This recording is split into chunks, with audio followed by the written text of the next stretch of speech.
satu benda terpenting yang pernah dibuat oleh manusia berdasarkan ide Tuhan adalah tabut perjanjian. Pembuat tabut perjanjian adalah Bezalel bin Hur.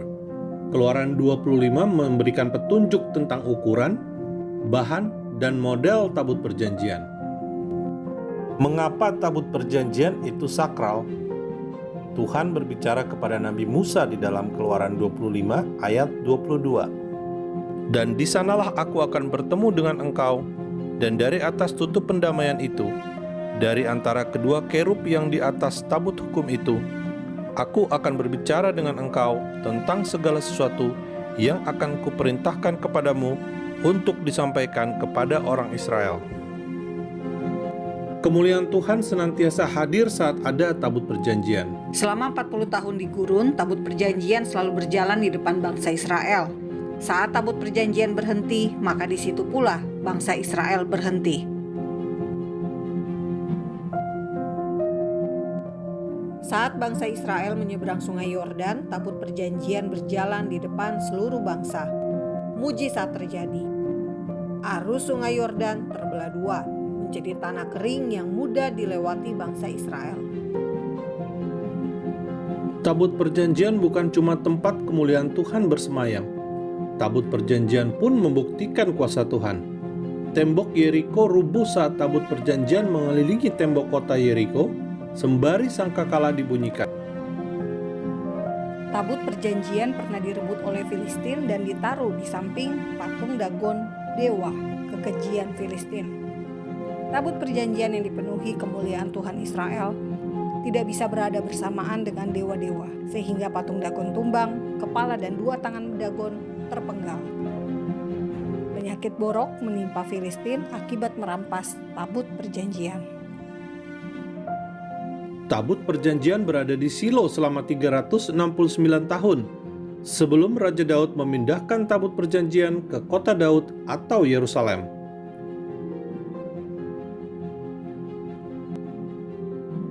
Saat Raja Salomo selesai membangun bait suci, tabut perjanjian diletakkan di dalam ruang Maha Kudus. Dalam 1 Raja-Raja 8 tertulis, tabut perjanjian dipindahkan dan kemuliaan Tuhan memenuhi bait suci. Ketika imam-imam keluar dari tempat kudus, datanglah awan memenuhi rumah Tuhan. Sehingga imam-imam tidak tahan berdiri untuk menyelenggarakan kebaktian oleh karena awan itu. Sebab kemuliaan Tuhan memenuhi rumah Tuhan.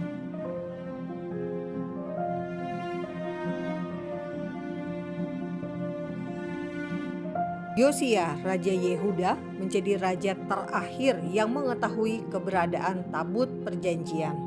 Raja Yosia diduga menyembunyikan tabut perjanjian sehingga tabut perjanjian tidak dirampas Raja Babilonia Nebukadnezar saat menyerang Yerusalem dan menghancurkan bait suci. Lalu di mana tabut perjanjian berada?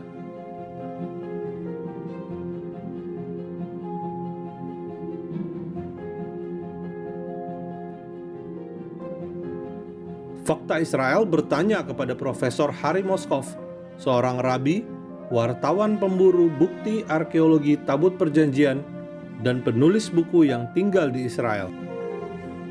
The first one is that the Ark of the Covenant today is actually under the Temple Mount, where it's been for over 2,700 years. And it's about 4 to 5 floors, 10 to 15 meters beneath the present-day surface, not where the Dome of the Rock is, I may add, according to this theory, but actually a little bit further to the southwest of that point, a little bit closer to the Western Wall, in other words. So this is based on, of course, Jewish sources, biblical sources, the Torah, the Talmud, the Midrash, mystical writings, Jewish mystical writings, and our sages throughout all the centuries. Of course, there are different opinions. Historically, King Hosea, and you can see that in Chronicles 2, that King Hosea, one of the kings of the Judean kings that was there in the First Temple period, one of King Solomon's descendants. So he actually was the one who hid the Ark of the Covenant beneath the Temple Mount about 37 years before the destruction of the first temple, which I believe was in 584 BCE.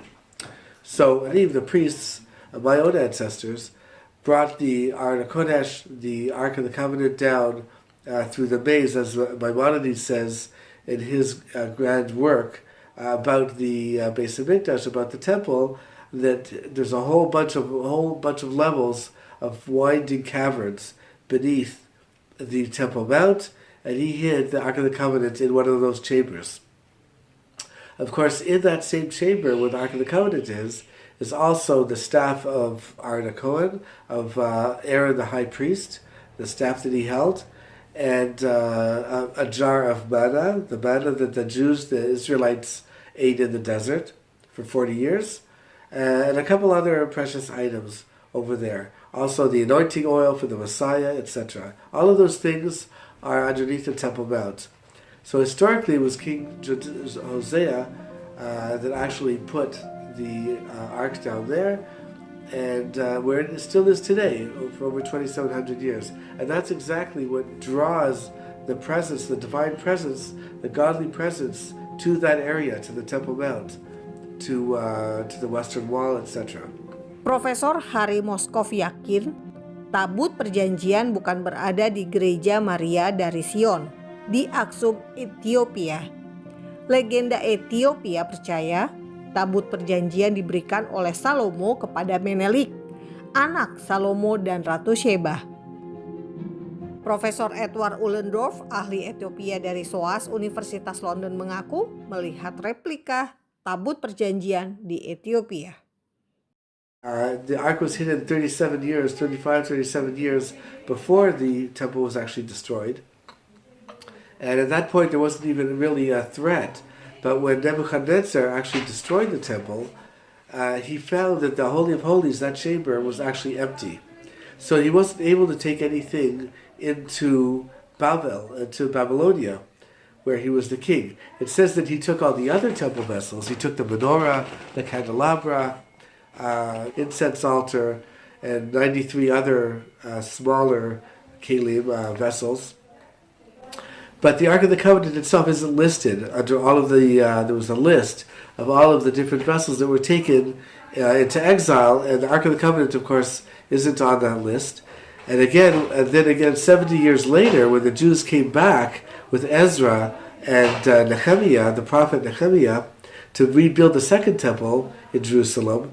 So the king Darius II, who was the son of Esther, Queen Esther, the famous Queen Esther, so he actually ordered the rebuilding of the second temple, and he lists over there all of the vessels that were sent back, and also the Aron HaKodesh, the Ark of the Covenant, isn't listed there either. So we have no reason really to believe that the Ark was captured, as it were, sent out of Israel with the other vessels.